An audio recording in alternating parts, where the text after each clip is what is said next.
ലക്ഷ്മി നക്ഷത്രയും രേണുസുതിയും തമ്മിൽ പിരിഞ്ഞു. മാസത്തിലാണെങ്കിലും ലക്ഷ്മിയുടെ ഭാഗത്ത് നിന്നൊരു ഹെൽപ്പ് ഒക്കെ. സ്റ്റാർ മാജിക്കിന്റെ ഇത് ആണല്ലോ, അത് നിർത്തിയിട്ട് കുറച്ച് ദിവസമായല്ലോ. സുതിലയത്തിലേക്ക് ലക്ഷ്മി വന്നിട്ടുണ്ടോ? നമ്മൾ എന്ത് പറയാനാ, വരുന്നവര് വരും, ഇല്ലാത്തവര് നിർബന്ധിക്കാൻ പറ്റില്ലല്ലോ. ഇന്ന ദിവസം വരണം, ഇന്ന ദിവസം വരണം. ക്ലോസ് ആയിട്ടിരുന്ന ഒരാള് ഇത്രയും നാളായിട്ട് വീട്ടിലേക്കൊന്നും വരാറ് വിഷമയില്ലേ? നമ്മളിപ്പം ആഗ്രഹിക്കുന്ന പോലെ ഇപ്പൊ എല്ലാവരും തിരക്കൊന്നും മാറ്റാനൊന്നും പറ്റില്ലല്ലോ. അതെ, എനിക്കിപ്പോ അതേ പറയാം.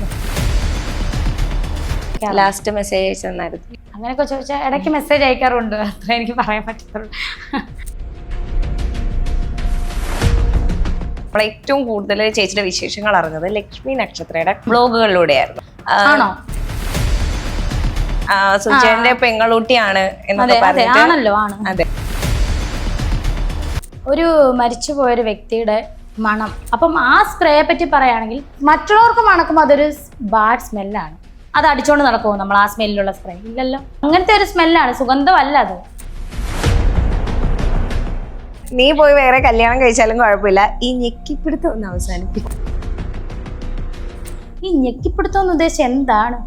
അവരായി, അവരുടെ ജീവിതമായി, അവർക്ക് അഭിനയിക്കണമെന്ന് തോന്നി അവർ അഭിനയിക്കട്ടെ. അങ്ങനല്ലേ ലക്ഷ്മി പറയണത്? നല്ല കാര്യമല്ലേ പറഞ്ഞത്? ഞെക്കിപ്പിടുത്തം അല്ല, ഞെക്കിപ്പിടുത്തം എന്ന് ഉദ്ദേശിച്ച് എന്താണെന്ന് അവർ പറയട്ടെ, വ്യക്തമാക്കട്ടെ. അല്ല, ഈ തരത്തിലുള്ള അശ്ലീലമായിട്ട് വരുമ്പോ പറഞ്ഞോളൂ. ഇപ്പൊ ഞങ്ങളോട് ഇങ്ങനെ പറയുന്നത് രേണുചേട്ടന്റെ എന്താ എന്നെ പറയുന്ന ട്രാൻസ്ജെൻഡറിനെ പോലെ ഇനി രേണുചേട്ടൻ വിളിച്ചിട്ട് കൊള്ളാം.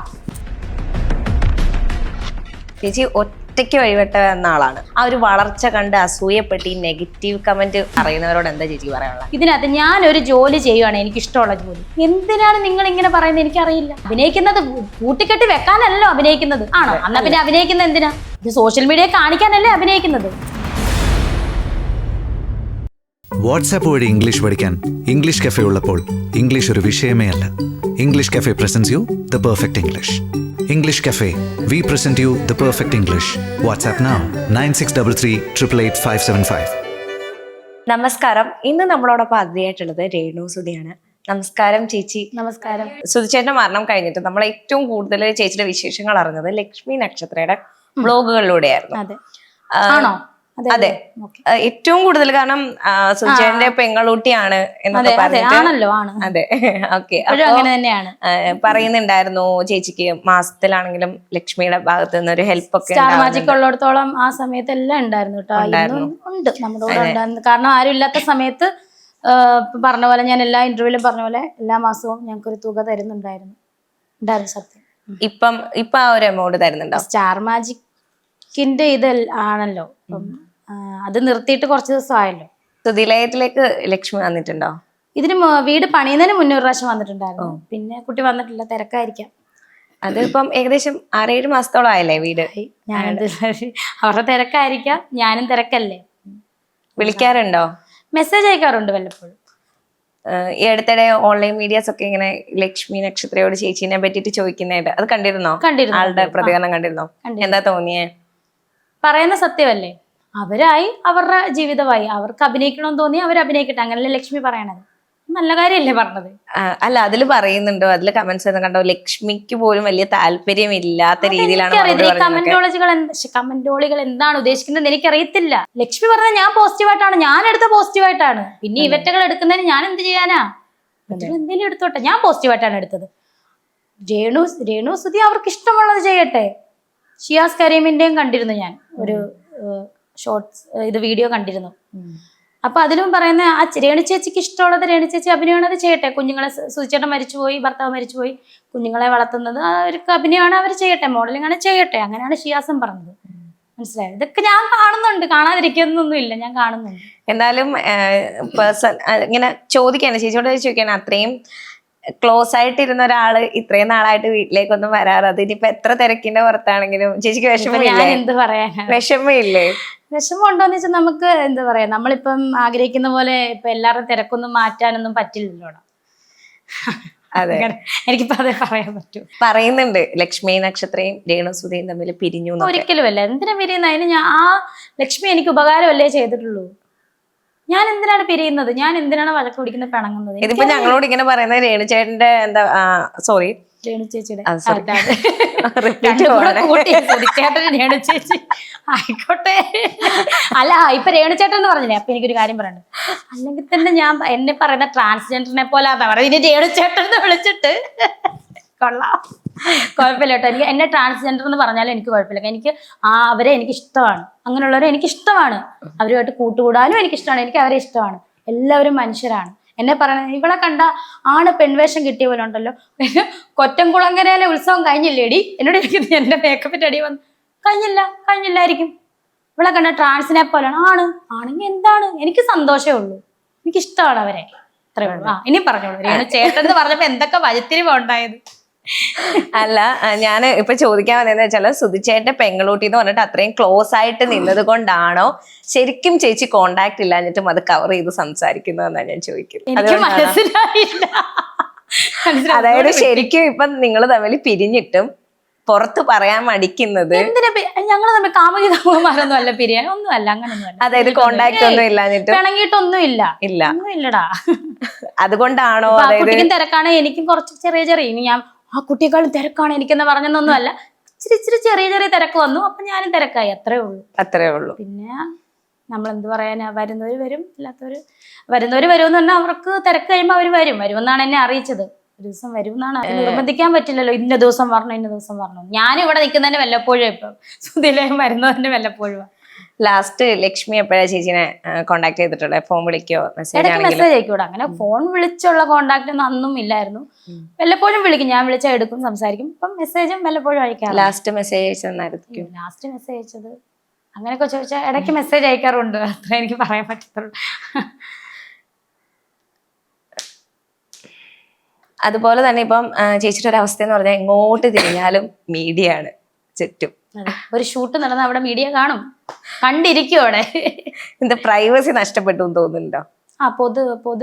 പൊതു സ്ഥലത്ത് ചെല്ലുമ്പോ പ്രൈവസി നഷ്ടപ്പെട്ടെന്ന് തോന്നുന്നുണ്ട്. അതെ, അത് നല്ല രീതിയിൽ നഷ്ടപ്പെട്ടെന്ന് തോന്നുന്നു. ചില ചോദ്യങ്ങളൊക്കെ കേൾക്കുമ്പോ ദേഷ്യം വരാറുണ്ടോ? ദേഷ്യമൊന്നുമില്ല. ഞാൻ ദേഷ്യം വരുവാണേ എന്തിനോട് ചോദിക്കുന്നേ, നിങ്ങളുടെ കാര്യം നോക്കിയപ്പോലും ഞാൻ പോലെ, ഞാൻ അവിടെ നിന്ന് അതിനുള്ള ഉത്തരവ് പറഞ്ഞിട്ടല്ലേ ഞാൻ പോകുന്നത്. അപ്പൊ എന്തിനാണ് ഞാൻ ദേഷ്യപ്പെടുന്നത്?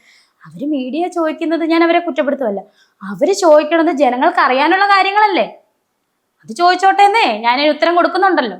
ഇപ്പം കുട്ടി ചോദിക്കുന്ന ചോദ്യത്തിന് ഒരെണ്ണത്തിന് പോലും ഞാൻ ഉത്തരം തരത്തില്ലെന്ന് ഞാൻ പറഞ്ഞായിരുന്നു. ഇല്ല, എല്ലാത്തിനും എന്റെ മനസ്സിൽ തോന്നുന്ന അല്ലെങ്കിൽ എനിക്ക് ശരിയെന്ന് തോന്നുന്ന ഉത്തരങ്ങൾ ഞാൻ തരാറുണ്ട്. അത് ഏത് മീഡിയ ആയാലും ഏത് മനുഷ്യരുടെ മുന്നിലും ഞാനത് സംസാരിക്കും. അതുപോലെ തന്നെ അശ്ലീല കമന്റിനെ പറ്റി ചേച്ചി പറഞ്ഞത് ഇത് ഒരു തമ്പാണ് ചേച്ചിയുടെ. വായിച്ചോളൂ, വായിക്കാൻ പറ്റത്തില്ലേ? പിടിക്കണില്ല, 32 വയസ്സായില്ലേ? എങ്ങനെയാണ് നീ പോയി വേറെ കല്യാണം കഴിച്ചാലും കുഴപ്പമില്ല, ഈ ഞെക്കിപ്പിടുത്തം ഒന്ന് അവസാനിപ്പിക്കും. ഈടാ, ഞാൻ കല്യാണം കഴിക്കുന്നുണ്ടോ ഇല്ലയോ എന്നൊന്നും നീ തീരുമാനിക്കണ്ട. ഈ പറയുന്നേ ഈ ഞെക്കിപ്പിടുത്തം എന്ന് ഉദ്ദേശിച്ച് എന്താണ്? ഞെക്കിപ്പിടുത്തം എന്ന് ഉദ്ദേശിച്ച് എന്താണെന്ന് അവര് പറയട്ടെ, വ്യക്തമാക്കട്ടെ, എന്ന് ഞാൻ പറയാം. അല്ല, ഈ തരത്തിലുള്ള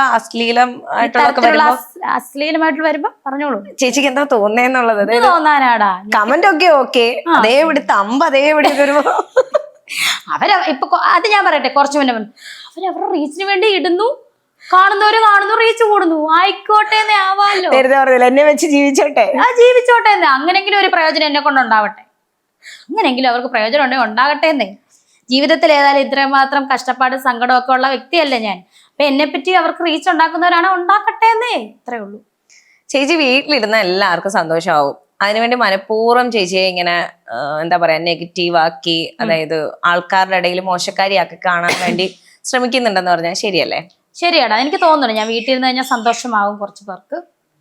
ആ കുറച്ച് പേരെല്ലാം കൊണ്ട് എനിക്ക് മാസം ഞാൻ പറയുന്ന പൈസ കൊണ്ട് തരട്ടെ എന്ന്. എനിക്ക് ഒരു വിഷയമില്ല, ഇവിടെ കൊണ്ട് സുധീലയത്തിൽ ഞാൻ ഇങ്ങനെ ഇരിക്കാം, കസാര ഇട്ടിട്ട് ഇവിടെ ഇങ്ങനെ ഇരിക്കാം, കൊണ്ട് തരട്ടെ എന്നേ പൈസ. ഇങ്ങോട്ട് ഈ പറയുന്ന എല്ലാരും കൊണ്ടൊരു 10,000 രൂപ തന്നാൽ ഞാൻ കോടീശ്വരി ആകത്തില്ലേ? ഞാൻ എന്തിനാ അഭിനയിക്കാൻ പോകുന്ന, ജോലിക്ക് പോകുന്നത്? കൊണ്ട് തരട്ടെ, എനിക്ക് ഒരു 10 രൂപ. ഞാൻ പറയുന്ന പൈസ വേണം, എന്നെ അവര് പറഞ്ഞിട്ടല്ലേ വീട്ടിൽ ഇരുത്തുന്നത്, അപ്പൊ ഞാൻ പറയുന്ന പൈസ അവര് കൊണ്ട് തരട്ടെ എന്നേ. അതിന് പറ്റുമോ അവർക്ക്? ഞാൻ വീട്ടിൽ ഇരിക്കാം ഇവര് പറയുന്ന പോലെ. അപ്പൊ ഇവര് പറഞ്ഞത് കൊണ്ടാണ് ഞാൻ വീട്ടിൽ ഇരിക്കുന്നത്. അപ്പം തിരിച്ചു ഒരു പാല വിട്ടാൽ അങ്ങോട്ടും ഇങ്ങോട്ടും വേണമല്ലോ. അപ്പൊ ഞാൻ പറയുവാണ് എല്ലാ മാസവും എനിക്ക് ഒരു ഇത്ര തുക കൊണ്ട് ഇവര് ഓരോരുത്തരും കൊണ്ട് തരണമെന്ന്. ഇവര് തരുവോ? അപ്പൊ ഇവര് പിന്നെ എന്തിനാ പറയുന്നത്? ഇവര് പറയുന്നത് ഞാൻ എന്തിനാ കേൾക്കുന്നത്? ചേച്ചിയോട് എന്താ ആളുകൾക്ക് ഇത്രയും ദേഷ്യം തോന്നാൻ കാരണം എന്താ ചേച്ചി വിശ്വസിക്കുന്നത്? കാണാൻ കൊള്ളത്തില്ലാത്തെന്നാണ് പറയുന്നത്. അതുകൊണ്ടായിരിക്കും ചിലപ്പോൾ എന്നെ കാണാൻ കൊള്ളത്തില്ലാത്തതുകൊണ്ട് ഇവളെന്തിനാണ് ഈ സോഷ്യൽ മീഡിയ കിടന്ന് ഈ അഭിനയിക്കുന്നതെന്നൊക്കെ ആയിരിക്കും ഇവരുടെ വിചാരം. പക്ഷെ എന്നെ കാണാൻ കൊള്ളാന്ന് എനിക്കല്ലേ അറിയത്തുള്ളൂ. എനിക്കറിയാലോ എന്നെ കാണാൻ കൊള്ളാന്നതുകൊണ്ട് എനിക്ക് വിഷമമൊന്നുമില്ല. ചേച്ചിക്ക് ചേച്ചിയുടെ കാര്യത്തിൽ നല്ല ആത്മവിശ്വാസം ഉണ്ടല്ലേ? തീർച്ചയായിട്ടും. പിന്നെ എനിക്ക് പല്ലിന് കുറച്ച് പ്രശ്നമുണ്ടടാ. അത് ട്രീറ്റ്മെന്റ് നടന്നുകൊണ്ടിരിക്കുമ്പോഴാണ് സൂചേട്ടൻ മരിച്ചു പോയത്. എന്നെ ഇപ്പോൾ ഓരോ ഇൻസ്റ്റാഗ്രാമിൽ കുറച്ച് ഡോക്ടേഴ്സ്, ഡെന്റൽ ഡോക്ടേഴ്സ് ഒക്കെ കോൺടാക്ട് ചെയ്യുന്നുണ്ട്. രേണു പറയൂ എന്താണ് പല്ലിന്റെ പ്രശ്നങ്ങളൊക്കെ. കാരണം അത്രയ്ക്ക് സ്നേഹിക്കുന്നുണ്ട് അവര് സൂചേട്ടനെ, എന്നെയൊക്കെ അത്ര സ്നേഹിക്കുന്നുള്ളതുകൊണ്ടല്ലേ. കാരണം അവർക്ക് വിവരമുള്ളവരാണ്. വിവരമുള്ളവരാരും വന്ന് നെഗറ്റീവ് കമന്റ് പറയത്തില്ല. വിവരം എന്നൊരു സാധനം ഉണ്ടല്ലോ, ആ സാധനം ഉള്ളവര് ഡോക്ടേഴ്സിന് വിവരമില്ലാത്തവരാണോ? ഇത്ര ഡോക്ടേഴ്സ് എൻ്റെ അടുത്ത് വന്ന് പറയണു അപ്പൊ എനിക്ക് സമയമില്ലാതെ തന്നെയല്ല, ഒരുപാട് പൈസ ആകുമെന്ന് എനിക്കറിയാം. പക്ഷെ അവരതൊന്നും സംസാരിച്ചറിയണു, ഞങ്ങളെ ഒന്ന് കോണ്ടാക്ട് ചെയ്യൂ, ഞങ്ങളുടെ ഹോസ്പിറ്റലിൽ വരൂ, നമ്മളിത് ശരിയാക്കാം. പല്ലിന്റെ ഇവിടെ രണ്ട് സൈഡ് പോയി ഒടിഞ്ഞൊക്കെ പോയി കുറച്ച് പ്രശ്നമുള്ളതാണ്, അതൊന്ന് ശരിയാക്കണമെന്നുണ്ട്. അത് മുന്നോട്ട് ദൈവം സഹായിച്ച് പറ്റുവാണെങ്കിൽ ഞാനത് ചെയ്യും, ശരിയാക്കും. അത് പിന്നെ അതുകൊണ്ടാണ് കൂള് വെച്ചതാണ്, അല്ല തമ്പാക്ക് ഹാൻഡ്സ് വെച്ചതാണ്. ഇവള് ഹാൻഡ്സ് വെച്ച അമ്മച്ചിയാണ്. ഞാൻ പറയാം ഹാൻഡ്സ് അല്ലടാ കൂളാ വെച്ചേക്കുന്നതെന്ന് പറയും. ഇതൊക്കെയല്ലേ പറയാൻ പറ്റത്തുള്ളൂ. കൂളെന്നുള്ള സാധനം ഞാൻ ഈയിടയിൽ അറിയുന്നു കേട്ടോ, കുറച്ച് സാധനം ഉണ്ടെന്ന്. അതാ വെച്ചേക്കുന്നതെന്ന് പറയും. അല്ലാതെ ഇവറ്റകൾക്ക് എന്ത് മറുപടി കൊടുക്കാനാ? ഡിഎമ്മില് വരുന്നതിനൊക്കെ തന്നെ എല്ലാത്തിനൊക്കെ റിപ്ലൈ കൊടുക്കോ? ചിലതിന് ഇങ്ങനെ റിപ്ലൈ കൊടുത്ത് പോകും. ചിലത് മൈൻഡ് ചെയ്യത്തില്ല. ഒത്തിരി വർക്കൊക്കെ വരുന്ന ഇതിലാണ്, സിനിമ വർക്കൊക്കെ. കാരണം കോണ്ടാക്ട് നമ്പർ ഇല്ലാത്തോണ്ടേ അതുകൊണ്ട് നോക്കൂടാ, ചെക്ക് ചെയ്യും, റിക്വസ്റ്റ് വന്ന് ചെക്ക് ചെയ്യും ഞാൻ. അതിനകത്ത് ഒരുപാട് പുതിയ ഫോട്ടോഷൂട്ടുകളൊക്കെ വന്നേക്കുന്നത് അതിനകത്താണ്. ഒരുപാട് എനിക്ക് സമയമില്ലാത്തതുകൊണ്ടാണ് പുറത്തോട്ട് പോകാനുള്ളതൊക്കെ എല്ലാം ഈ ഡിഎമ്മിലാണ് വന്നേക്കുന്നത്. അതെ, എല്ലാവർക്കും സ്വന്തം കാര്യം തന്നെയാ വലുത്. അതായത് ചേച്ചിയുടെ കാര്യങ്ങള് അല്ലെങ്കിൽ ചേച്ചിയെ വിറ്റവര് റീച്ച് ഉണ്ടാക്കാൻ വേണ്ടി ശ്രമിക്കുന്നതായിട്ട് ചേച്ചിക്ക് തോന്നുന്നത്. അതിൽ മെയിൻ എനിക്ക് ചോദിക്കാൻ കാണുന്ന വെച്ചാൽ ചേച്ചി സുധിച്ചേട്ടന്റെ സ്പ്രേനെ പറ്റിയിട്ട്, സുധിച്ചേട്ടന്റെ മണമുള്ള സ്പ്രേയെ പറ്റിയിട്ട് പറയുന്നതൊക്കെ തന്നെ വളരെ വളച്ചൊടിച്ചിട്ടൊരു ക്യാപ്ഷനോട് കൂടിയിട്ടൊക്കെയാണ് ആ വീഡിയോ വന്നിട്ടുള്ളത്. സ്പ്രേയെ പറ്റി പറഞ്ഞ ഒരു മരിച്ചുപോയൊരു വ്യക്തിയുടെ മണം എന്നും കിട്ടുക എന്ന് പറഞ്ഞാൽ അത് വളരെ ഒരു ഭാഗ്യമാണ്. ആ ഭാഗ്യം എനിക്ക് ലക്ഷ്മി നക്ഷത്രമാണ് കൊണ്ടു തന്നത്, ഇല്ലേ? അപ്പൊ അത് എൻ്റെ ലൈഫിലെ ഏറ്റവും വലിയ കാര്യം തന്നെയാണ്. അത് ഇപ്പോഴും ഇവിടെ ഇരിപ്പുണ്ട്. ഈ മനുഷ്യര് പറയുന്നത് അത് സ്പ്രേ അടിക്കുന്ന സ്പ്രേ ആണോ, തീർന്നോ, ഞാൻ അടിച്ച് തീർത്തോ, ദാസേട്ടൻ അടിക്കാൻ കൊടുത്തോ, ഞാൻ ആരോട് അഭിനയിച്ചില്ല അവരുടെ സ്പ്രേ ആണോ, ഇത് അടിച്ച് തീർത്തോ, ആ സ്പ്രേ അടിച്ചോണ്ടാണ്. ആ സ്പ്രേ അടിക്കുന്നതല്ല അത് വളരെ, അത് ലക്ഷ്മി കൊണ്ട് തന്നപ്പോഴേ എൻ്റെ അടുത്ത് പറഞ്ഞത് വളരെ ഭവ്യതയോടെ ഒരു തീർത്ഥം പോലെ സൂക്ഷിക്കേണ്ട സാധനമാണത്. അത് അടിച്ചു തീർക്കാനുള്ളതല്ല, മനസ്സിലായോ? അപ്പം ആ സ്പ്രേയെ പറ്റി പറയുകയാണെങ്കിൽ അത് ജസ്റ്റ് ഒന്ന് തുറന്നിട്ട് മണക്കുമ്പം അതൊരു മറ്റുള്ളവർക്ക് മണക്കുമ്പോൾ അതൊരു ബാഡ് സ്മെല്ലാണ്, മനസ്സിലായി? ബാഡ് സ്മെല്ലാണ്, വേറെ ഒന്നുമല്ല. സുധിച്ചേട്ടൻ സുധിച്ചേട്ടൻ പോട്ടെ, നമ്മളൊരു മനുഷ്യൻ കുളിക്കാതെ നനയ്ക്കാതെ ഷൂട്ട് കഴിഞ്ഞ് വരും, അല്ലെങ്കിൽ ജോലി കഴിഞ്ഞ് വന്ന് ഷർട്ട് ഉരിയിടുക, അല്ലെങ്കിൽ ഡ്രസ്സ് ഉരിയിടുക, ആ ഡ്രസ്സിലൊരു സ്മെല്ലില്ലേ? അത് നമുക്ക് ഇഷ്ടമുള്ള സ്മെല്ലാണോ? അത് അടിച്ചുകൊണ്ട് നടക്കുമോ നമ്മൾ ആ സ്മെല്ലിലുള്ള സ്പ്രേ? ഇല്ലല്ലോ. എന്നാൽ ആ വ്യക്തി മരിച്ചുപോയൊരു വ്യക്തിയാണെങ്കിൽ നമുക്ക് എന്നും ആ സ്നേഹത്തിന്റെ അല്ലെങ്കിൽ ആ ഒരു ഓർമ്മയുടെ മണമാണത്, ഇല്ലേ? അത് നമുക്ക് അടിക്കാൻ പറ്റുമോ? ഇല്ല. അതേ ഞാൻ പറഞ്ഞുള്ളൂ, ആ സ്മെല്ല് അങ്ങനത്തെ ഒരു സ്മെല്ലാണ്, സുഗന്ധമല്ല അത്. അതേ ഞാൻ പറഞ്ഞുള്ളൂ. പിന്നെ റീച്ചിന്റെ കാര്യം, നാട്ടുകാർക്കൊക്കെ ഇത് ഞങ്ങളുടെ കാര്യങ്ങൾ അറിയുകയും ചെയ്യണം. എന്നാൽ ഈ സോഷ്യൽ മീഡിയ ഇടുമ്പോഴത്തേനും വിറ്റ് കാശാക്കണോ അങ്ങനെ എങ്ങനെയെന്നൊക്കെ ചോദിക്കുന്നത് എന്തിനാ? എനിക്കറിയത്തില്ല, ഞാൻ അങ്ങനെയൊന്നും ആരോട് ചോദിച്ചിട്ടില്ല. അത് ഈ പറഞ്ഞ പോലെ ചേച്ചി ഈ ഒരു പെർഫ്യൂമിനെ പറ്റി ഈ പറഞ്ഞ കാര്യങ്ങൾ പോലും ക്യാപ്ഷനായിട്ടും തമ്പായിട്ടും ഒക്കെ വന്നിട്ടുള്ളതെന്ന് വെച്ചാൽ കണ്ടോ, അത് കേട്ട് കഴിഞ്ഞാൽ നിങ്ങൾ ഓടിപ്പോകും, ആ മണം. രേണുസുതി പറയുന്ന കേട്ടാൽ നിങ്ങൾ ഞെട്ടും. രേണുസുതി കഴിക്കുന്ന കണ്ടോ, ചക്കപ്പുഴുക്ക് കഴിച്ചുകൊണ്ടിരിക്കുന്ന രേണുസുതി ആണ്ടേ ഷൂട്ടിന്റെ ഇടയിൽ വിശന്ന് വലഞ്ഞ് ചക്കപ്പുഴുക്ക് കഴിക്കുന്ന കണ്ടോ, ഇതൊക്കെയല്ലേ പറഞ്ഞുകൊണ്ടിരിക്കട്ടെ. അതെ, എനിക്ക് തോന്നുന്നു കൂടുതലും സുധിച്ചേട്ടന്റെ ഭാര്യ ആയതുകൊണ്ടാണ് ചേച്ചി ഏത് രീതി ജീവിക്കണം എന്ന് ഈ പറയുന്ന പോലെ. സൂചിച്ചാടിനുള്ള സ്നേഹം ഒഴുകുമല്ലേ ഓരോരുത്തരുടെ. ലോക്ക്ഡൌൺ ടൈമിൽ ഒരു പ്രശ്നം വന്നു ഞങ്ങൾക്ക്, സൂചിച്ചാടിനും എനിക്കും ഞങ്ങളുടെ ഫാമിലിക്കും. അന്ന് ഇവരെ ആരെയും കണ്ടില്ലല്ലോ, സഹപ്രവർത്തകരുണ്ടായിരുന്നു. അന്ന് സൂചിച്ചാടിന്റെ സഹപ്രവർത്തകരും കുടുംബവും ഉണ്ടായിരുന്നു. ഞങ്ങൾ ഒറ്റക്കെട്ടായിരുന്നു സൂചിച്ചാടിന്റെ കൂടെ. ഒരു പ്രശ്നം വന്നപ്പോൾ നമ്മളെ ചതിയിലൂടെ പ്രശ്നം വരുത്തിയത് തന്നെയാണ്, ചതിയായിരുന്നത്. അത് ഞാൻ പറഞ്ഞിട്ടുകൊണ്ട് പറയാം, മുന്നോട്ട് പറയാം, പിന്നീട് ഒരു അവസരത്തിൽ ഞാൻ പറയാം. അത് അറിയാവുന്നതാണ് മിക്കവർക്കും. ഒരു പ്രശ്നം വന്നപ്പോ ഈ കമന്റ് ഇടുന്ന ഒരുത്തനും ഇല്ലല്ലോ. സുധിച്ചേട്ടൻ മരിച്ച് 2 വർഷം ആകാറായി. അപ്പോഴാണോ സൂചിച്ചേട്ടനുള്ള സ്നേഹം പൊട്ടിമുളയ്ക്കുന്ന ഇവരുടെയൊക്കെ? സുധിച്ചേട്ടന്റെ ഫ്രണ്ട്സ് ഒക്കെ വിളിക്കാറുണ്ടോ ഇപ്പോഴും? ഫ്രണ്ട്സ് ചില ആളുകൾ വിളിക്കാറുണ്ട്, കൂടെ സഹപ്രവർത്തകർ വിളിക്കാറുണ്ട്, വല്ലപ്പോഴും മെസ്സേജ് അയക്കാറുണ്ട്, വിളിക്കാറുണ്ട്. ഇല്ലെന്നല്ല, ഉണ്ട് വല്ലപ്പോഴും. വീട്ടിലേക്ക് ഈ ഒരു കയറി താമസം കഴിഞ്ഞതിന് ശേഷം ഏതെങ്കിലും ഫ്രണ്ട്സ് ടീം വന്നായിരുന്നു, ബിനീഷ് ബാസ്റ്റി വന്നായിരുന്നു, റഷ്യ വീട്ടിൽ വന്നായിരുന്നു. പിള്ളേരെയൊക്കെ കണ്ടിട്ട് പോയി. കുഞ്ഞുങ്ങളൊക്കെ അന്വേഷിക്കാറുണ്ട്? വന്ന് കണ്ടു, വീട് കണ്ടു പോയി. ഇടയ്ക്ക് അവരെല്ലാരും വരുമെന്നും പറഞ്ഞു. അതെ. അതുപോലെ തന്നെ സുധിച്ചേട്ടന്റെ കെയർ ഓഫില് സുധിച്ചേട്ടൻ വഴി ചേച്ചിക്ക് അവസരങ്ങൾ ലഭിച്ചിട്ടുണ്ടോ? അതായത് സുചേട്ടനുള്ളപ്പോഴോ? അല്ല, അതായത് സുധിച്ചേട്ടന്റെ ആ ഒരു സുധിച്ചേട്ടന്റെ ഫ്രണ്ട്സ് അല്ലെങ്കിൽ സുധിച്ചേട്ടന്റെ വർക്കില് കൂടുതൽ സുചേട്ടന്റെ ഭാര്യ ആയതുകൊണ്ടാണല്ലോ അവസരം നിങ്ങളൊന്ന് ചെയ്യുന്നോന്ന് ചോദിച്ചു വന്നത്. സുചേട്ടന്റെ ഫ്രണ്ട്സ് ഒക്കെ തന്നെയാണ് ആദ്യമായിട്ട് എന്നെ ഫസ്റ്റ് വിളിക്കുന്നല്ലേ, കോണ്ടാക്ട് ചെയ്തത്. ഇപ്പോഴും അങ്ങനെ ആ ഒരു വഴി വരുന്നുണ്ടോ, അവസരങ്ങൾ വരുന്നുണ്ടോ? പിന്നെ സോഷ്യൽ മീഡിയ അത്യാവശ്യം അല്ലല്ലോ, എന്റെ എയറിലാണല്ലോ. അപ്പൊ പിന്നെ ആരെയാണ് സുധിക നോക്കാം, അഭിനയിക്കുവോ? ദയാവത്, അതായത് ഞാനിപ്പോ ചെയ്യുന്ന ദയാവതിന്റെ ഡയറക്ടർ തന്നെ പറഞ്ഞില്ലേ, ഈ കുട്ടിക്ക് ഒരുപാട് നെഗറ്റീവ് കേൾക്കുന്നു, നമുക്കതൊന്ന് പോസിറ്റീവ് ആക്കി നമുക്ക് ഈ കുട്ടിക്ക് അഭിനയിക്കാൻ അറിയാൻ നമുക്ക് വരുത്തിയാലോ. അങ്ങനെയാണ് അദ്ദേഹം എന്നെ വിളിച്ചെന്നാണ് അദ്ദേഹം തന്നെ പറയാം. 2 ഡയറക്ടേഴ്സ് ഉണ്ട്, ഒരാൾ ക്യാമറ വിത്ത് ഡയറക്ഷൻ, ഒരാൾ ഡയറക്ടർ. ചെയ്യണ മൂവി ദയാവതം. എനിക്ക് പറയാൻ സന്തോഷമുള്ളൂ ഞാൻ ചെയ്യണ മൂവി. സത്യം അതിൽ നല്ലൊരു ക്യാരക്ടറാണ് എനിക്ക് കിട്ടിയത്. നല്ലൊരു മൂവിയാണ്, വെറൈറ്റി സ്റ്റോറിയാണ്. അദ്ദേഹത്തിന്റെ പേര് മഹേങ്കർ കേച്ചേരി സാർ, അതുപോലെ സുഭാഷ് ശിവ സാർ. ഇവർ രണ്ടുമാണ് ഡയറക്ഷൻ ചെയ്യണത്. ഇവരുടെ ഡയറക്ഷനിൽ നല്ല മനോഹരമായിട്ടുള്ളൊരു ക്രൂ ആണ്, നന്നായിട്ടാണ് ചെയ്യണത് സിനിമ. ഇപ്പോൾ 5-8 ദിവസം കഴിഞ്ഞു. ഇനി അടുത്ത ഷെഡ്യൂൾ എനിക്ക് 31-ാം തീയതി തൊട്ട് തുടങ്ങും എനിക്ക് അവിടെ. നല്ല ക്യാരക്ടറാണ്, എല്ലാം കൊണ്ടും നമുക്ക് ടെൻഷൻ ഇല്ല. കാരണം പറഞ്ഞു തരും എന്ത്, നമുക്ക് കൂടെ അഭിനയിക്കുന്നവരാണെങ്കിലും അല്ലെങ്കിൽ സാറാണെങ്കിലും. ഇപ്പോൾ ഒരു സാറിനത് കിട്ടണം, അത് അഭിനയം എവിടം വരെ. അപ്പം ഞാൻ ഈ നാടകം ചെയ്ത് കൊച്ചിൻ സംഗമിത്രയുടെ ആർട്ടിസ്റ്റാണ്. അപ്പം നാടകവും സിനിമയും രണ്ട് അഭിനയമാണ്. അഭിനയം ഒന്നാണെങ്കിൽ രണ്ട് വ്യത്യസ്തമാണ്. സോ ഞാൻ ഡയലോഗ് പറയുമ്പോൾ നാടകമായി പോകുമ്പോഴത്തേന് സാർ അവിടെ നിന്ന് സ്ക്രീനിൽ കാണുമല്ലേ, രേണു നാടകം വിടൂ എന്ന് പറയും. പണ്ട് സുധിച്ചേട്ടൻ സ്കിറ്റ് ചെയ്ത് സിനിമയിൽ ചെയ്യുമ്പോഴേ, സുധി സ്കിറ്റ് മാറ്റ് എന്ന് പറയുന്ന പോലെ അതേ ഒരു ഫീലാണ്. രേണു നാടകം മാറ്റിക്കേ സിനിമയിലോട്ട് വാ എന്ന് പറയാം. അപ്പൊ നമുക്ക് പറഞ്ഞു തരുമ്പോഴത്തേനും ഒരു ഓക്കെ ആവും. ഇപ്പം 2-3-4 സീൻ കഴിഞ്ഞു, ഇനിയുണ്ട്. ഈ ഒരു ഫിലിമിലെ മെയിൻ ആർട്ട്, അതായത് ഫിലിം നമ്മുടെ മലയാളം ഇൻഡസ്ട്രിയിലെ ഏതെങ്കിലും മെയിൻ ആയിട്ടുള്ള ആർട്ടിസ്റ്റുകളുണ്ട്. സാറിന്റെ പേര് നന്ദകിഷോർ എന്ന് പറയുന്ന സാറുണ്ട്. അതുപോലെ രജിത്തേട്ടനുണ്ട്, ബിഗ് ബോസിലെ രജിത്തേട്ടൻ. ബിഗ് ബോസിലെ വേറൊരു താരമുണ്ട്, അദ്ദേഹം ഇപ്പം ഞാൻ പേര് പറയുന്നില്ല, അദ്ദേഹം ഉണ്ട്. അങ്ങനെ കൂടുതല് സിനിമയെ പറ്റി പുറത്ത് പറയാണ്ട് ഇരിക്കുകയാണ്, സർപ്രൈസ് ആക്കി വെച്ചേക്കും. അതുപോലെ ചേഞ്ച് എന്ന് പറയുന്ന മൂവി, ശിവജി ഗുരുവായൂർ സാറിന്റെ മോനാണ് മെയിൻ ക്യാരക്ടർ. അതിൽ നല്ലൊരു വേഷമാണ് എനിക്ക് തന്ന. 30-ാം തീയതി എന്റെ ഷൂട്ടാണ്. അതിന് ഞാനും ദാസേട്ടനുണ്ട്, രജിതേട്ടനുണ്ട്, ശിവജി സാറുണ്ട്. അപ്പൊ ആ മലയാളം അത്രയും വലിയൊരു ക്രൂവിലേക്ക് ഈ 2 സിനിമ നല്ല. അതുപോലെ രഞ്ജിത്ത് സിയ സാറിന്റെ നിശ്ചയം എന്ന് പറയുന്നൊരു പോക്കറ്റ് മൂവി ചെയ്തുകൊണ്ടിരിക്കുകയാണ്. അതിന് നടന്റെ പെങ്ങളായിട്ട് അഭിനയിച്ചുകൊണ്ടിരിക്കുന്നു. അത്യാവശ്യം പിന്നെ കരയാൻ എന്ന് പറഞ്ഞാൽ ആദ്യമായിട്ട് ഞാൻ കരയൻ എന്ന് പറയുന്നൊരു മൂവി ആദ്യമായിട്ട് ഞാൻ ചെയ്തത്. അത് അതിന്റെ പ്രൊഡ്യൂസർ പുറത്താണ്. അപ്പൊ അവര് ഇടയ്ക്ക് 2 മാസം കഴിഞ്ഞ് വരുമ്പോഴേ അതിന്റെ ബാക്കി ചെയ്യുള്ളൂ എന്ന് പറഞ്ഞ് ചെയ്തിട്ടുണ്ട്. മൂവി ചെയ്തുകൊണ്ടിരിക്കുന്നു. അതെ, സന്തോഷം.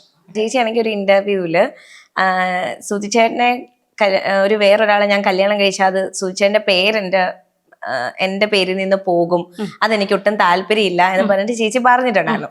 പക്ഷെ ആ ഇന്റർവ്യൂവിന് താഴെ വന്ന കമന്റ് എന്ന് പറയുന്നത് അതെ, ആ ഒരു പേര് വെച്ച് മുതലെടുക്കാനാണ്, ആ പേര് വിറ്റ് ജീവിക്കുകയാണെന്നാണ് പറഞ്ഞിട്ടാണ് കമന്റ് വന്നത്. ചേച്ചിക്ക് എന്താ തോന്നിയത്? ഞാൻ പറയാം, ഞാനത് പറഞ്ഞതിന്റെ ആയിരിക്കും, ചിലപ്പോൾ അത് അണ്ടർസ്റ്റാൻഡ് ചെയ്തതിന്റെ വ്യത്യാസമായിരിക്കും. കാരണം ഞാൻ പറഞ്ഞതെന്ന് വെച്ചാല് സുധിച്ചേട്ടൻ രേണു സുധി. അപ്പം രേണു സുധി എന്ന് വരുമ്പോ സുധിച്ചേട്ടന്റെ ഹസ്ബൻഡ് ആയതുകൊണ്ടല്ലേ രേണു സുധി എന്ന് പറയുന്നത് അല്ലേ? അപ്പൊ എല്ലാവരും പറഞ്ഞു ആ പേര് മാറ്റടി, DP മാറ്റടി. അപ്പൊ അവരോടുള്ള ഇതിലാണ് ഞാൻ അങ്ങനെ പറഞ്ഞത്. അത് തന്നെയല്ല, എന്റെ വീട്ടുകാരെപ്പോഴും പറയും രേണു വേറെ കെട്ടരുത്. ഞാൻ പറഞ്ഞ അല്ലെങ്കിലും കെട്ടത്തില്ല. പക്ഷെ കാരണം സുധി എന്നുള്ള ഒരു നമ്മുടെ എന്താ പറയാ പേരെന്ന് പറഞ്ഞ അവിടെ ഞാൻ വേറൊന്നും ഉദ്ദേശിച്ച് പറഞ്ഞല്ല. സുധി എന്നുള്ള ആ വ്യക്തിത്വം നമ്മളിൽ നിന്ന് എന്നേക്കുമായിട്ട് അകലും ഇല്ലേ, അതാണ് ഞാൻ അവിടെ ഉദ്ദേശിച്ചത്. പക്ഷെ എന്റെ പറച്ചിലിന്റെ വ്യത്യാസമാണോ, എന്റെ പറച്ചിൽ മനസ്സിലാകാഞ്ഞിട്ടാണോ എന്താണെന്നറിയില്ല, അങ്ങനെ കമന്റ് വന്നു. ഇതാണ് ഞാൻ ഉദ്ദേശിച്ചത്. ആ ഒരു വ്യക്തിത്വം എന്നിൽ നിന്ന് പോകാൻ എനിക്ക് താല്പര്യമില്ല. ചേച്ചി വ്യക്തിത്വം ഒന്നും, അതായത് ആ ഒരു പ്രസൻസ് എന്റെ അടുത്ത് പോരുന്നത്, അതാണ് ഞാൻ ഉദ്ദേശിച്ചത്. പേരെന്ന് പറഞ്ഞത് ഞാൻ ഒന്നും കൂടെ ഞാൻ എക്സ്പ്ലെയിൻ ചെയ്യാം.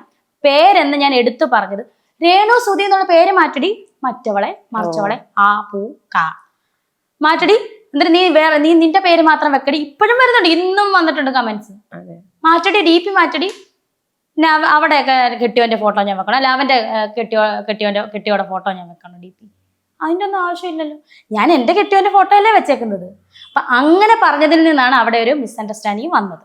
അതെ, ചേച്ചി നേരത്തെ പറഞ്ഞ പോലെ തന്നെ അതായത് ആൾക്കാർ ആഗ്രഹിക്കുന്നത് കല്യാണം കഴിഞ്ഞ് ഭർത്താവ് മരിച്ചാലും ലൈഫ് ലോങ് കരഞ്ഞുകൊണ്ടിരിക്കണം, അങ്ങനെ ഒരു ഭാര്യയാണ് ഉത്തമമായ ഒരു ഭാര്യയുടെ ലക്ഷണം എന്നാണ് ആൾക്കാർ കരുതി വെച്ചിരിക്കുന്നത്. അതോ ഇനി രേണു സുധിച്ചേണ്ട വൈഫ് ആയതുകൊണ്ട് ഞാൻ എന്നും ചെയ്യണ്ട, ഞാൻ ഇവിടെ ഇരിക്കണം, കുത്തിയിരിക്കണം, അതുകൊണ്ടാണ് ഈ ഫ്രസ്ട്രേഷൻ. ഇനി അവർക്ക് ഇതൊന്നും ചെയ്യാൻ കഴിയാഞ്ഞിട്ടാണോ ഈ ഫ്രസ്ട്രേഷൻ ഒന്നും എനിക്കറിയത്തില്ല. എന്തായാലും ഞാൻ എന്ത് ചെയ്താലും അത് പ്രശ്നമാകുന്നുണ്ട്. പക്ഷെ ഞാൻ പ്രശ്നമാകും ചെയ്യുന്നതല്ല. ഞാൻ ഈ ഒരു മനുഷ്യനെ അങ്ങോട്ട് ചെന്ന് തോണ്ടാറില്ല, ഒരു മനുഷ്യന്റെ വീട്ടിൽ ചെന്ന് അവരുടെ മോഷ്ടിക്കാറില്ല, ഒരു കുഞ്ഞുങ്ങളും കഴിക്കേണ്ട ഞാൻ പിടിച്ചു പറിച്ച് മേടിക്കാറില്ല, ആരെ തല്ലാറില്ല, കൊല്ലാറില്ല, ചീത്ത പറയാറില്ല. പിന്നെ എന്തുകൊണ്ടാണ് എനിക്കിങ്ങനെ വരുന്നത് എനിക്കറിയില്ല. ചിലപ്പോൾ അവർക്ക് ഫ്രസ്ട്രേഷൻ ആയിരിക്കും, അവളവിടെ ഇരിക്കട്ടെ, വീട്ടിലിരുന്ന് അവർക്ക് സന്തോഷം. പക്ഷെ ഇവരുമായിട്ട് ആരുമായിട്ട് ഒരു പേഴ്സണൽ ബന്ധം എനിക്കില്ല. അതാണ് എനിക്ക് അത്ഭുതം. ഒരു പേഴ്സണൽ ബന്ധം എനിക്കില്ലെന്നേ. അവരെ ഞാൻ ഞോണ്ടാനോ കുത്താനോ ഒന്നിനും പോകുന്നില്ല. അതെ, ഈ പറഞ്ഞപ്പോഴാണ് ചേച്ചി ഒറ്റയ്ക്ക് വഴിവിട്ട എന്ന ആളാണ്. ഒറ്റയ്ക്ക് എന്താ പറയാ, ഈ ഒരു ഹസ്ബൻഡ് മരിച്ചു, 2 കുഞ്ഞുങ്ങളുണ്ട്, ആ ഒരു സ്ട്രഗിളിൽ നിന്നൊക്കെ ഒറ്റയ്ക്ക് കയറി വരുന്നു. ആ ഒരു വളർച്ച കണ്ട് അസൂയപ്പെട്ട് ഈ നെഗറ്റീവ് കമന്റ് പറയുന്നവരോട് എന്താ ചേച്ചി പറയാനുള്ളത്? നിങ്ങൾ പറഞ്ഞുകൊണ്ടിരിക്കൂ, നിങ്ങൾ എന്തായാലും നിർത്തുമെന്ന് ഓർത്തിട്ട് ഒരു കാര്യമില്ല, നിർത്തത്തേ ഇല്ല. അപ്പൊ ചിലവർ പറയും കുറച്ച് നാളിങ്ങനെ കാണുമെന്നേ, രേണു കുറച്ച് അടുത്ത ആളെ കിട്ടുമ്പോ രേണുവിനെ താത്തിടുമെന്നേ, കുഴപ്പമില്ല. അപ്പൊ ഞാൻ ഓർത്ത് കുറച്ചാളെ കഴിയുമ്പോ താത്തിടും. എവിടെന്ന് ഒന്നും ഇടാൻ പറ്റാത്ത അവസ്ഥയാ. അന്നേരം എയറിലോട്ട് കയറ്റി വിടുക. ഞാനോർത്താ എന്താ കുറച്ചാൾ കഴിയുമ്പോൾ അപ്പൊ നമ്മൾ നമ്മുടെ വഴി പോവല്ല. അതായത് നമ്മൾ അഭിനയിച്ചു ഒരു സാധനം അഭിനയിക്കുന്നത് പൂട്ടിക്കെട്ടി വെക്കാനല്ലോ അഭിനയിക്കുന്നത്, ആണോ? എന്നാ പിന്നെ അഭിനയിക്കുന്നത് എന്തിനാ? ഇത് സോഷ്യൽ മീഡിയ കാണിക്കാനല്ലേ അഭിനയിക്കുന്നത്.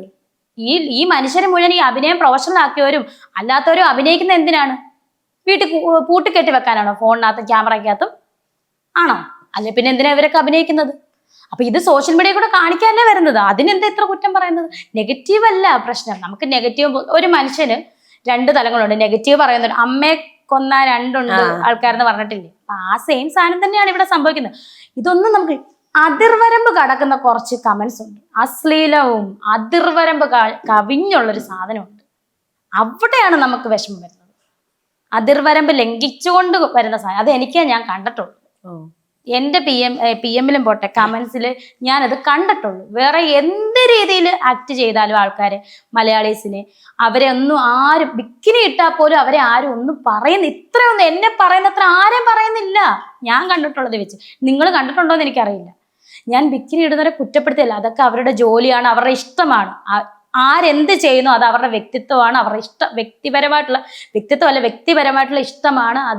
അതവർ ചെയ്തോട്ടെ, അതിന് ഒരിക്കലും ഒരു കുറ്റമല്ല. അത് അവരുടെ ജോലിയായിരിക്കാം, അവരുടെ ഇഷ്ടമായിരിക്കാം, അവരുടെ പാഷനായിരിക്കാം. അതേപോലല്ലേ ഞാൻ ആർക്കെങ്കിലും ചെന്ന് തോണ്ടി പിടിക്കുന്നുണ്ടോ? ആരെയും ചെന്ന് നിങ്ങൾ ഇന്ന ജോലി ചെയ്യരുതേ, നീ ടീച്ചറാണോ, നീ ടീച്ചർ ആകരുതേ, ഞാൻ പറയുന്ന ജോലി ചെയ്യുക, അങ്ങനെ പറയുന്നുണ്ടോ ഞാൻ? പിന്നെ എന്തുകൊണ്ട് ഞാനൊരു ജോലി ചെയ്താൽ ഇങ്ങനെ ഈ പറയുന്നു മനുഷ്യര്? എനിക്കറിയത്തില്ല. അത് എനിക്ക് നിങ്ങൾ സത്യസന്ധമായിട്ട് ഉത്തരം പറയൂ. നിങ്ങളല്ല, ഈ പ്രേക്ഷകർ പറഞ്ഞോളൂ. ഇതിനകത്ത് ഞാനൊരു ജോലി ചെയ്യുവാണ്, എനിക്കിഷ്ടമുള്ള ജോലി, എന്തിനാണ് നിങ്ങൾ ഇങ്ങനെ പറയുന്നത്? എനിക്കറിയില്ല. കാമുകനെ ഒട്ടും ഒരു നിമിഷം പോലും ചെയ്യാൻ പറ്റത് ഓടിച്ചത് എന്റെ നായകനായിട്ട് അഭിനയിച്ച കുട്ടിയായിട്ട് 2 പേരുണ്ട്. ഒരാള് പ്രതീഷ്, ഒരാള് ഷിജോ എന്ന് തോന്നുന്നു. ഇവർ 2 പേരുമാണ് നായകന്മാരായിട്ട് അഭിനയിച്ചത് കരിമിഴി കണ്ണാലെ എന്ന് പറയുന്ന ആൽബത്തിൽ. നല്ലൊരു ആൽബം. ഞാൻ പറഞ്ഞ പോലെ തുടക്കത്തിൽ ഞാൻ പറഞ്ഞിട്ടുണ്ടെന്ന് തോന്നുന്നു. നല്ല മനോഹരമായ ആ പാട്ടെന്ന് പറഞ്ഞ അതിന്റെ ഫീല് വേറെയാണ്. ഭയങ്കര ഇഷ്ടപ്പെട്ട പാട്ട്. ഞാൻ എൻ്റെ ലൈഫിൽ ഇത്രയും ഒരു പാട്ടിനെ സ്നേഹിച്ചിട്ടില്ല. ഭയങ്കര ഇഷ്ടപ്പെട്ട പാട്ടാണ്.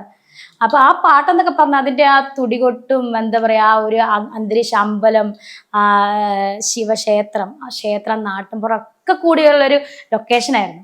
അപ്പൊ അതിലൊരു നായകനാണ്, അതിലൊരു സീനാണ് കാമുകനോടി തിരിച്ചോടിപ്പോയി കെട്ടി അതിന് കാമുകനെ വിട്ടുപിരിയാത്ത. ഇതിന് ആ കുട്ടിക്കൊക്കെ ഒരു കുടുംബം ഉള്ളതാണ്, പ്രതീക്ഷിന് വൈഫും ഒരു കുഞ്ഞും ഉള്ളതാണ്. അഭിനയമാണ്, ജീവിതമാണ്.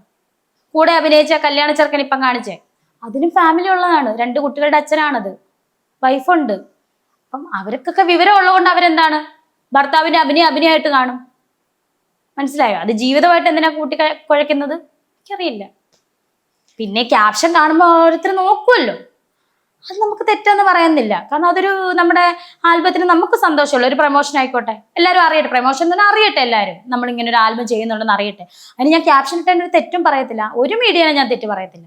അവർ ക്യാപ്ഷൻ ഇടുന്നതുകൊണ്ടല്ലേ ഇങ്ങനൊരു സംഭവം ചെയ്യണുണ്ടല്ലോ, ഓക്കെ, കാണാൻ വെയിറ്റിംഗ് ആയിരിക്കും ആൾക്കാർ. നമ്മളൊരു വർക്ക് അതിൻ്റെതായിട്ടുള്ള പ്രസന്റേഷനിൽ എത്തിക്കുമ്പോഴാണ് പ്രേക്ഷകർ കാണുന്നത്. ചുമ്മാ എടുത്തിട്ട് കൊടുത്തു കഴിഞ്ഞാൽ ആരെങ്കിലും കാണുമോ? അപ്പൊ അതിന്റെ മനോഹരം ഇങ്ങനൊരു സാധനം വരുന്നുണ്ട്. പ്രമോ പിന്നെ എന്തിനാണ് പിന്നെ പ്രമോ ചെയ്യുന്നത്? പ്രമോഷൻ. ഇങ്ങനൊരു സാധനം വരുന്നുണ്ട്, നിങ്ങൾ അപ്പൊ എല്ലാവരും പ്രതീക്ഷിച്ചിരിക്കും. അതല്ലേ ഒരു വർക്ക്. ഞാൻ കുറച്ചു മുന്നേ പറഞ്ഞല്ലോ, ഒരു വർക്ക് അല്ലെങ്കിൽ ഒരു അഭിനയം ചെയ്തിട്ട് വീടിനകത്ത് പൂട്ടിക്കെട്ടി വെച്ച് കഴിഞ്ഞാൽ ആര് കാണാനാണ്? പിന്നെ എന്തിനാണ് അഭിനയിക്കുന്നത്? മനസ്സിലായോ? അത്രേ ഉള്ളൂ. അതായത് ക്യാപ്ഷന് ഞാൻ തെറ്റും പറയുന്നില്ല. എൻജോയ് ചെയ്യുന്നേ എല്ലാം എൻജോയ്. എന്നെ കൊണ്ട് ആൾക്കാർക്ക് പ്രയോജനം ഉണ്ടെങ്കിൽ ഉണ്ടാകട്ടെ. പിന്നെ കുത്തിയിരുന്ന് എന്നെ ക്രിട്ടിസൈസ് ചെയ്യാനും കുറെ പേരുണ്ട്. അതിന് എന്നെ ഒട്ടും അറിയാത്ത ആൾക്കാർ കുറെ കടന്ന് എന്നെ അതിന് പറയുന്ന റിയാക്ഷൻ വീഡിയോസ് എന്നെ കുറ്റം പറഞ്ഞു എന്തൊക്കെ. അതേ ഞാൻ പറയുന്നത്, എന്തുവായി പറയുന്നത്? എന്തിനാണ് എന്നെ അറിയാതെ ചുമ്മാ കിടന്ന് പറയുന്നത്? ഈ വിമർശനത്തിന്റെ കാര്യം പറയുമ്പോ എല്ലാവരും ഏറ്റവും കൂടുതൽ എന്താ പറയാ ശ്രദ്ധിച്ചൊരു വിമർശനം ഉണ്ടായിരുന്നു സ്വപ്ന സുരേഷിൻ്റെത്. എനിക്ക് ഡീറ്റെയിൽ അറിയത്തില്ലാത്തവരുടെ കാര്യം ഞാൻ എന്തിനു പറയണം? എനിക്കറിയില്ല. ഞാൻ ഈ പാട്ടുകളുടെയും അല്ലെങ്കിൽ ഈ കഥകളുടെയും ഒക്കെ ലോകത്ത് ജീവിച്ചൊരു വ്യക്തിയാണ് ഞാൻ. പാട്ട്, കഥ, ഒരു മ്യൂസിക് 24 മണിക്കൂർ എൻ്റെ ചെവിയിൽ ഹെഡ്സെറ്റ്, സ്വിച്ചാണ് ഒരു 10-100 ഹെഡ്സെറ്റ് മേടിച്ച് തന്നിട്ടുണ്ട്. കാരണം 24 മണിക്കൂർ വെച്ചേ ചെവി പോലും കേൾക്കാതെ വാവട്ടെ നിന്റെ ചെവി പൊട്ടിപ്പോടി എന്ന് പറയും. കാരണം എപ്പോഴും പാട്ടാണ് എനിക്ക്, പാട്ട് കേൾക്കുന്നത്. അപ്പൊ ഈ പാട്ടുകളുടെ ലോകത്തിലൊക്കെ ഇങ്ങനെ നടന്ന ഒരാളാണ് ഞാൻ. ആ ആൾക്ക് ഈ പറഞ്ഞ അദ്ദേഹത്തെ അറിയത്തില്ലായിരിക്കും. എനിക്കറിയില്ല ഡീറ്റെയിൽ. അങ്ങനെ ന്യൂസ് ഒന്നും അങ്ങനെ ചേച്ചി കാണാറില്ല? അറിയില്ലടാ, ഞാൻ അതൊന്നും കാണത്തൊന്നുമില്ല.